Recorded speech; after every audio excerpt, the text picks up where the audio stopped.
1. ಒಬ್ಬ ಆಕರ್ಷಕ ಯುವತಿಯು ಅತೀಂದ್ರಿಯ ಗುರುವಿನ ಬಳಿಗೆ ಹೋಗಿ ಹೀಗೆ ಹೇಳುತ್ತಾಳೆ, ಓ ಮಹಾನ್ ಗುರುವೇ, ದಯವಿಟ್ಟು ನನ್ನನ್ನು ನನ್ನ ಕಾಯಿಲೆಯಿಂದ ಗುಣಪಡಿಸು ಗುರುಜಿ. ಆ ಮಹಿಳೆ ಆಕರ್ಷಕವಾಗಿದ್ದ ಕಾರಣ ಆ ಆಧ್ಯಾತ್ಮಿಕ ಗುರುವು, ನನ್ನ ಮಗನೇ, ನಾನು ನಿನ್ನನ್ನು ಗುಣಪಡಿಸುತ್ತೇನೆ, ಆದರೆ ನಿನ್ನ ಕೃತಜ್ಞತೆಯ ಸಂಕೇತವಾಗಿ ನೀನು ನನ್ನೊಂದಿಗೆ ಸಂಭೋಗಿಸಬೇಕು ಎಂದು ಹೇಳಿದನು. ಅವಳು ಒಪ್ಪಿಕೊಂಡಳು ಮತ್ತು ಗುರು ಆ ಮಹಿಳೆಯೊಂದಿಗೆ ತನ್ನ ಜೀವನದ ಅತ್ಯುತ್ತಮ ಲೈಂಗಿಕ ಸಂಬಂಧವನ್ನು ಹೊಂದಿದ್ದನು. ನಂತರ ಗುರುಗಳು, ನನ್ನ ಮಗನೇ, ಹೇಳಿಯೇ ಎಂದು ಕೇಳಿದರು. ನಿಮ್ಮ ಕಾಯಿಲೆ ಏನು? ನನಗೆ ಏಡ್ಸ್ ಇದೆ ಎಂದು ಯುವತಿಯು ಉತ್ತರಿಸಿದಳು. 2. ಮಧ್ಯರಾತ್ರಿಯಲ್ಲಿ ಹತಾಶಳಾದ ಪತ್ನಿಯೊಬ್ಬಳು ರಾಷ್ಟ್ರಗೀತೆಯನ್ನು ಜೋರಾಗಿ ಹಾಡಲು ಪ್ರಾರಂಭಿಸುತ್ತಾಳೆ. ಗಂಡ ಕೇಳಿದ, ಏನು ಮಾಡುತ್ತಿದ್ದೀಯಾ? ಸರಿ, ನಾನು ಅದಕ್ಕೆ ಒಂದು ಕೊನೆಯ ಶಾಟ್ ನೀಡುತ್ತಿದ್ದೆ, ಹನಿ, ಹೆಂಡತಿ ಉತ್ತರಿಸಿದಳು. ಈ ಹಾಡನ್ನು ಕೇಳಿದಾಗ ಇಡೀ ದೇಶವು ಎದ್ದು ನಿಲ್ಲುತ್ತದೆ. 3.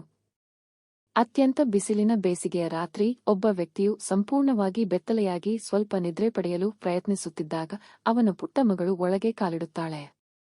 ಆ ಹುಡುಗಿ ತನ್ನ ತಂದೆಯ ಶಿಶ್ನವನ್ನು ತೋರಿಸುತ್ತಾ, ಅಪ್ಪ, ಅದು ಏನು ಎಂದು ಕೇಳುತ್ತಾಳೆ. ಸರಿ, ಅದು ನನ್ನ ಚಿಕ್ಕ ಹಕ್ಕಿಯೇ ಎಂದು ತಂದೆ ಉತ್ತರಿಸುತ್ತಾನೆ ಮತ್ತು ಶೀಘ್ರದಲ್ಲೇ ಅವನು ನಿದ್ರಿಸುತ್ತಾನೆ. ಅವನಿಗೆ ತಿಳಿದಿರುವ ಮುಂದಿನ ವಿಷಯವೆಂದರೆ, ಕಾಲುಗಳ ನಡುವೆ ತೀಕ್ಷ್ಣವಾದ ನೋವಿನಿಂದ ಅವನು ಕೇವಲ ಪ್ರಜ್ಞೆ ಹೊಂದದೆ ಆಸ್ಪತ್ರೆಯಲ್ಲಿ ಎಚ್ಚರಗೊಳ್ಳುತ್ತಾನೆ. ಅವನ ಮಗಳು ಅಲ್ಲಿದ್ದಾಳೆ, ಆದ್ದರಿಂದ ಅವನು ಅವಳನ್ನು ಕೇಳುತ್ತಾನೆ, ಏನಾಯಿತು ನನ್ನ ಮಗು?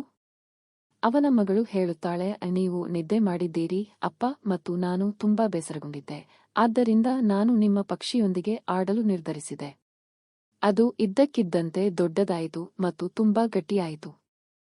ನಾನು ಅದನ್ನು ತಲೆಯ ಮೇಲೆ ಇಟ್ಟುಕೊಂಡಿದ್ದೆ, ಆದರೆ ಅದು ತುಂಬಾ ಒರಟಾಗಿತ್ತು, ಅದು ನನ್ನ ಮೇಲೆ ಉಗುಳಿದಿದೆ. ಆದ್ದರಿಂದ ಶಿಕ್ಷೆಯಾಗಿ ನಾನು ಅದರ ಮೊಟ್ಟೆಗಳನ್ನು ಮುರಿದು ಅದರ ಗೂಡುಗಳನ್ನು ಸುಟ್ಟುಹಾಕಿದೆನು. 4. ಒಬ್ಬ ವ್ಯಕ್ತಿಯು ವೈದ್ಯರನ್ನು ನೋಡಲು ಹೋಗುತ್ತಾನೆ ಮತ್ತು ಹೆದರಿಕೆಯಿಂದ ಅವನಿಗೆ ಹೀಗೆ ಹೇಳುತ್ತಾನೆ, ಡಾಕ್ಟರ್, ನನಗೆ ಬಹಳ ಮುಜುಗರದ ಸಮಸ್ಯೆ ಇದೆ, ಇದನ್ನು ರಹಸ್ಯವಾಗಿಡುವುದಾಗಿ ನೀವು ಭರವಸೆ ನೀಡಬೇಕು. ಸರಿ, ನಾನು ಅದನ್ನು ರಹಸ್ಯವಾಗಿಡುತ್ತೇನೆ ಎಂದು ಭರವಸೆ ನೀಡುತ್ತೇನೆ. ನಿಮ್ಮ ಮಾತು ನನಗೆ ಅರ್ಥವಾಗುತ್ತದೆಯೇ? ಹೌದು, ನೀವು ನನ್ನನ್ನು ನಂಬಬಹುದು, ಇದು ಗೌಪ್ಯವಾಗಿರುತ್ತದೆ. ದಯವಿಟ್ಟು ಸಮಸ್ಯೆ ಏನೆಂದು ನನಗೆ ತೋರಿಸಿ, ಆದ್ದರಿಂದ ನಾನು ಚಿಕಿತ್ಸೆಯನ್ನು ಸೂಚಿಸಬಹುದು. ನಂತರ ಆ ವ್ಯಕ್ತಿ ತನ್ನ ಪ್ಯಾಂಟ್ ಅನ್ನು ಕೆಳಕ್ಕೆ ಎಳೆಯುತ್ತಾನೆ ಮತ್ತು ತನ್ನ ಶಿಶ್ನವನ್ನು ವೈದ್ಯರಿಗೆ ತೋರಿಸುತ್ತಾನೆ. ಅದು ತುಂಬಾ ತೆಳ್ಳಗಿರುತ್ತದೆ ಮತ್ತು ಚಿಕ್ಕದು, ಸಣ್ಣ ಬೆಂಕಿಯ ಸ್ಟಿಕ್ನಂತೆ.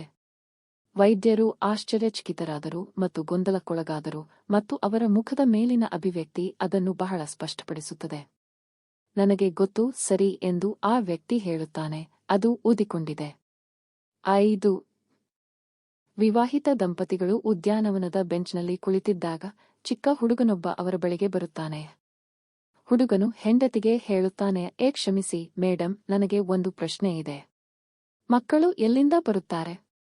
ಅವಳು ಉತ್ತರಿಸುತ್ತಾಳೆ, ನೀವು ನೋಡಿ ಮಗನೇ, ತಾಯಿ ಮತ್ತು ತಂದೆ ಆಶೀರ್ವಾದಕ್ಕಾಗಿ ದೇವರನ್ನು ಪ್ರಾರ್ಥಿಸಿದಾಗ ಒಬ್ಬ ದೇವದೂತನು ಸ್ವರ್ಗದಿಂದ ಇಳಿದು ಅವರ ಸಂತೋಷದ ಸಣ್ಣ ಬಂಡಲ್ ಅನ್ನು ಅವರಿಗೆ ಹಸ್ತಾಂತರಿಸುತ್ತಾನೆ. ಮಗು ಕೆಲವು ಸೆಕೆಂಡುಗಳ ಕಾಲ ಆಶ್ಚರ್ಯದಿಂದ ಹೆಂಡತಿಯನ್ನು ದಿಟ್ಟಿಸಿ ನೋಡುತ್ತದೆ.